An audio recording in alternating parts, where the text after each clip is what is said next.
तो उस केस में आपकी एप्लीकेशन को रिजेक्ट कर दे, या फिर वर्स्ट केस सिनेरियो में 5 साल का बैन लग जाता है। तो जो पूरी की पूरी एप्लीकेशन है वो रिजेक्ट हो जाती है, तो फिर किसी को भी कनाडा की पीआर नहीं मिलती। थोड़े टाइम पहले आईआरसीसी ने एक 447 पेजेस का ट्रेनिंग डॉक्यूमेंट रिलीज किया था अपने उन इमिग्रेशन ऑफिसर्स के लिए जो कि पीआर एप्लीकेशंस को प्रोसेस करते हैं कनाडा के अंदर और डिसीजंस वगैरह लेते हैं। अब उस डॉक्यूमेंट के अंदर उन्होंने कुछ केस एग्जांपल्स शेयर किए थे और ये बताया था कि किस सिचुएशन के अंदर क्या डिसीजन लेना होता है। तो उसके बेसिस पे कुछ कॉमन मिस्टेक्स निकल के आई हैं जो बहुत सारे लोग अपनी पीआर एप्लीकेशन के अंदर करते हैं, जिसकी वजह से उनकी एप्लीकेशन रिजेक्ट हो जाती है, या फिर प्रोसेसिंग डिले हो जाती है, या फिर वर्स्ट केस सिनेरियो में 5 साल का बैन लग जाता है। तो आज की इस वीडियो में उन्हीं कॉमन मिस्टेक्स के बारे में बात करेंगे ताकि आपकी जो पीआर एप्लीकेशन है उसके अंदर कोई बाधा या फिर विघ्न वगैरह ना आए। So without wasting any more time वो सारी मिस्टेक्स के बारे में बात करते हैं। Let's get started with this video. अब यार सबसे पहली और सबसे कॉमन मिस्टेक जो बहुत सारे लोग अपनी पीआर एप्लीकेशन में करते हैं इस ट्रेनिंग डॉक्यूमेंट के हिसाब से, वो है एक इनकरेक्ट एनओसी कोड को सिलेक्ट करना। अब आपको पता ही है कि भी कनाडा के अंदर एक एनओसी कोड्स का सिस्टम है कि भी हर एक जॉब का एक एनओसी कोड होता है और वो डिपेंड करता है जॉब टाइटल के ऊपर नहीं,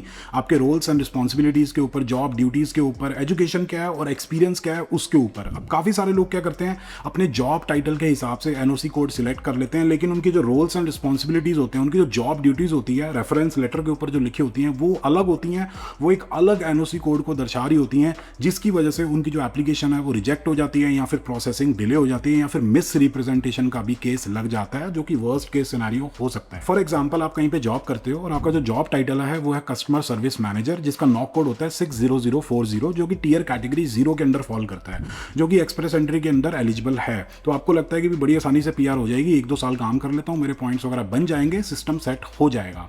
लेकिन आपका जो काम है, जो majority of the job duties है आपकी, वो है कस्टमर की कंप्लेंट्स वगैरह को हैंडल करना, उनको प्रोसेस करना, जो कि एक कंप्लेंट्स क्लर्क का काम होता है, और उसका जो नॉक कोड है वो है 64409, जो कि टीयर कैटेगरी 4 के अंडर फॉल करता है। तो जब आप अपना रेफरेंस लेटर बनवाओगे अपने मैनेजर से, तो आप टाइटल में तो लिख दोगे भी customer service manager, NOC code भी लिख दोगे उस लेटर के ऊपर कि भी 60040 है, तो सिस्टम आपको लगेगा कि भी सेट है।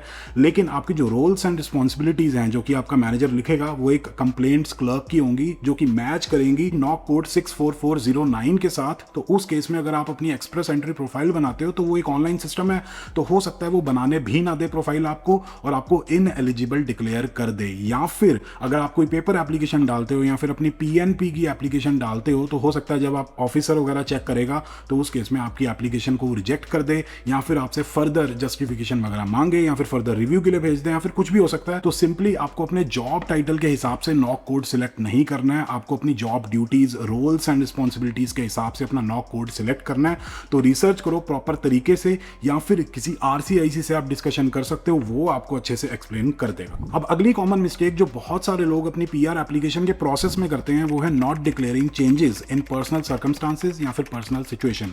तो काफी सारे लोगों को ये लगता है कि जैसे ही हमें आईटीए मिल जाती है, मतलब इन्विटेशन टू अप्लाई आ जाता है, तो हमारी जो प्रोफाइल है वो बिल्कुल फिक्स हो जाती है, फ्रीज हो जाती है। अब आइल्स के केस में डेफिनेटली ये ट्रू है कि आईटीए आने के बाद और पीआर एप्लीकेशन का रिजल्ट आने से पहले अगर हमारा आइल्स का टीआरएफ एक्सपायर हो जाता है तो कोई दिक्कत नहीं होती है। लेकिन हमारी पर्सनल लाइफ के अंदर कोई भी चेंजेस आते हैं, जैसे कि हमने जॉब छोड़ दी, या फिर हमारी शादी होगी, या फिर डिवोर्स हो गया, या फिर बच्चा हो गया, या फिर कुछ भी चेंजेस आए पर्सनल सिचुएशन में, तो रेलेवेंट डॉक्यूमेंट्स के साथ हमें वो सारी की सारी चीजें आईआरसीसी को डिक्लेयर करनी होती हैं, बताना होता है। इन केस अगर हमने नहीं बताया और आईआरसीसी को पता लग जाता है तो वो मिस रिप्रेजेंटेशन का केस लगा सकते हैं। वर्स्ट केस सिनेरियो में एक्सट्रीम कॉन्सिक्वेंसेस हो सकते हैं और हमारे ऊपर 5 साल का बैन भी लग सकता है, या फिर छोटी सिचुएशन में वो जस्टिफिकेशन वगैरह मांग सकते हैं, या फिर एक्सप्लेनेशन या फिर डॉक्यूमेंटेशन वगैरह मांग सकते हैं। ऑनेस्ट रहो, ट्रांसपेरेंट रहो और सारे के सारे चेंजेस रेलेवेंट डॉक्यूमेंट्स के साथ आईआरसीसी को अपडेट कर दो ताकि आपकी एप्लीकेशन में कोई दिक्कत ना आए। अब अपनी पीआर एप्लीकेशन में तीसरी जो कॉमन मिस्टेक है जो बहुत सारे लोग करते हैं वो है शोइंग इनकम्प्लीट या फिर irrelevant proofs of work experience. ये तो हम सबको पता है कि भी कनाडा की पीआर लेने के लिए जो एक्सप्रेस एंट्री का सिस्टम बनाया गया है उसके अंदर हमें रेलेवेंट वर्क एक्सपीरियंस के कुछ पॉइंट्स वगैरह मिलते हैं, चाहे वो हमने कनाडा के अंदर गेन किया है या फिर कनाडा के बाहर गेन किया है। वो अपनी होम कंट्री भी हो सकती है या फिर कोई और कंट्री भी हो सकती है। तो होता क्या है कि जब हम अपनी एक्सप्रेस एंट्री की प्रोफाइल बना रहे होते हैं तो हमें सिर्फ बताना होता है कि भी मैंने यहाँ पे काम किया है इतनी तारीख से उतनी तारीख तक, और उसके बेसिस पे हमें कुछ पॉइंट्स वगैरह मिल जाते हैं। लेकिन जब हमें आईटीए मिल जाता है उस पॉइंट्स के बेसिस पे, आईटीए मिलने के बाद हमें सारे के सारे डॉक्यूमेंट्स वगैरह सबमिट करने होते हैं। मतलब अपनी प्रोफाइल बनाते वक्त हमने जो भी बताया था कि मैंने यहाँ से यहाँ तक काम किया, तो प्रॉपर तरीके से हमें वो प्रूव करना होता है डॉक्यूमेंट्स के साथ, और उन डॉक्यूमेंट्स के अंदर सारी की सारी चीजें क्लियरली मेंशन्ड होनी चाहिए। लेकिन काफी सारे लोग मिस्टेक ये करते हैं कि वो इररेलेवेंट वर्क एक्सपीरियंस को या फिर इन एलिजिबल वर्क एक्सपीरियंस को भी एलिजिबल मान लेते हैं और उसके पॉइंट्स क्लेम कर लेते हैं अपनी प्रोफाइल बनाते वक्त। लेकिन जब आईटीए आ जाती है, डॉक्यूमेंट सबमिट करते हैं और कोई वीजा ऑफिसर जब उनकी एप्लीकेशन को प्रोसेस करता है, डॉक्यूमेंट्स को चेक करता है, तो उनको पता लगता है कि ये जो एक्सपीरियंस जिसके पॉइंट्स क्लेम किए गए हैं वो इन एलिजिबल है, इररेलेवेंट है, तो उस केस में एप्लीकेशन रिजेक्ट हो जाती है। फॉर एग्जाम्पल, अगर आप एज अ स्टूडेंट कनाडा आते हो और अपने स्टूडेंट टाइम पे कोई आप ऐसी जॉब करते हो जिसकी जॉब ड्यूटीज टीयर 0 या फिर टीयर 1 कैटेगरी की जॉब के साथ मैच होती हैं, चाहे वो मैच होती हैं, लेकिन स्टूडेंट टाइम पे गेन किया गया एक्सपीरियंस एक्सप्रेस एंट्री में एलिजिबल नहीं होता है, तो ऐसी चीज़ों का आपको ध्यान रखना पड़ेगा। तो ऑलवेज आरसीआईसी से कंसल्ट कर सकते हो अगर आपको किसी भी चीज़ से रिलेटेड कंफ्यूजन है। तो ये तीसरी मिस्टेक थी। अब चौथी मिस्टेक के बारे में बात करते हैं। अगर चौथी जो सबसे कॉमन मिस्टेक है जो कुछ लोगों ने की होती है वो है हैविंग इनवैलिड और एक्सपायर्ड लैंग्वेज टेस्ट रिजल्ट्स। अब ये भी हमें ऑलरेडी पता है कि भी कनाडा की पीआर लेने के लिए हमें अपनी लैंग्वेज प्रोफिशिएंसी प्रूव करनी पड़ती है, या तो इंग्लिश या तो फ्रेंच। अब इंग्लिश के लिए लोग एग्जाम देते हैं आइल्स का या फिर सेल्पिप का, और फ्रेंच के लिए लोग एग्जाम देते हैं टेफ का। और जितना अच्छा हमारा स्कोर आएगा उतने ज़्यादा हमें पॉइंट्स मिलते हैं और उतने ज़्यादा चांसेस हो जाते हैं हमें जल्दी आईटीए आने के। लेकिन काफ़ी सारे लोग ये भूल जाते हैं कि ये जो एग्जाम्स होते हैं, इनके जो रिजल्ट्स होते हैं ना, इनकी एक वैलिडिटी होती है 2 साल तक की।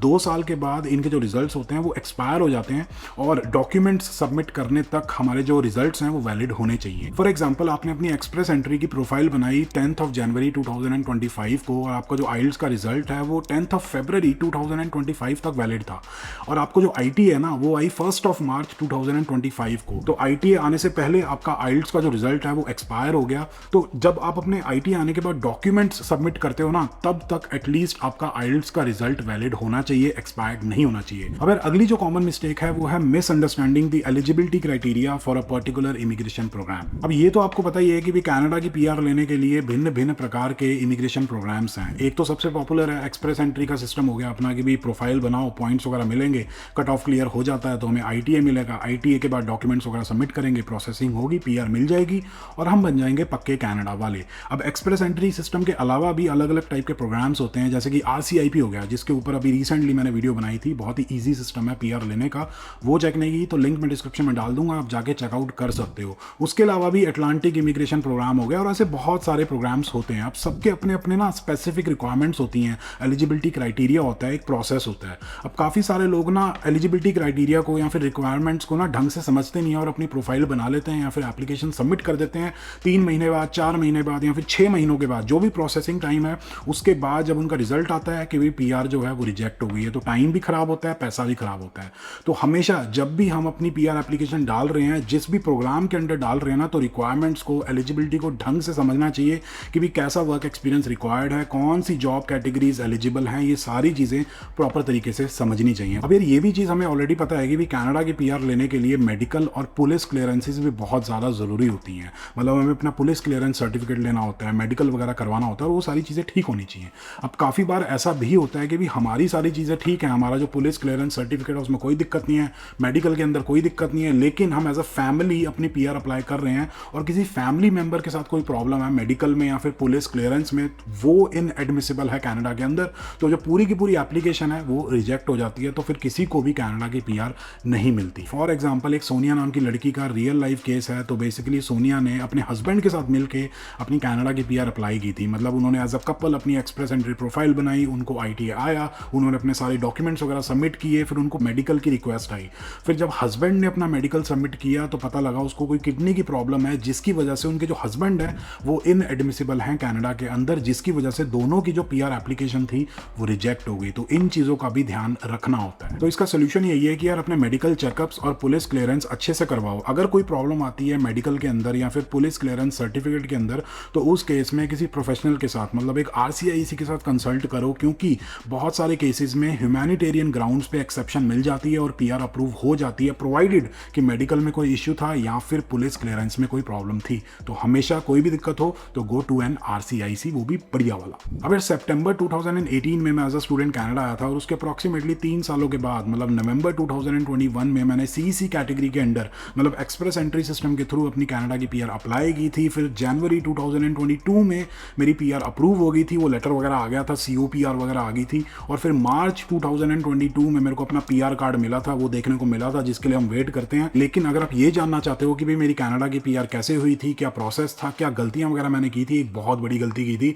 जिसकी वजह से बहुत दिक्कत आ जाती, तो वो जानना चाहते हो तो आप ये लेफ्ट वाली वीडियो चेकआउट कर सकते हो, पूरा प्रोसेस आपको समझ आ जाएगा। लेकिन अगर आप ये जानना चाहते हो कि मैंने डॉक्यूमेंट्स को किस तरीके से ऑर्गेनाइज किया था, कैसे अरेंज किया था, क्योंकि बहुत ही स्मूथली सारी चीज़ें हो गई थी डॉक्यूमेंट्स से रिलेटेड, तो वो जानने के लिए राइट वाली वीडियो चेकआउट करो। बाकी अगर आप लोगों को वीडियो पसंद आई तो please like share and subscribe. और हाँ, अगर आपको लगता है कि मेरी वीडियोस आपकी लाइफ में कुछ ना कुछ वैल्यू जरूर ऐड करती हैं तो please subscribe to this channel, मेरे को बहुत अच्छा लगता है, बहुत मोटिवेशन मिलती है। बाकी जब तक अगली वीडियो नहीं आती है, stay healthy and keep hustling.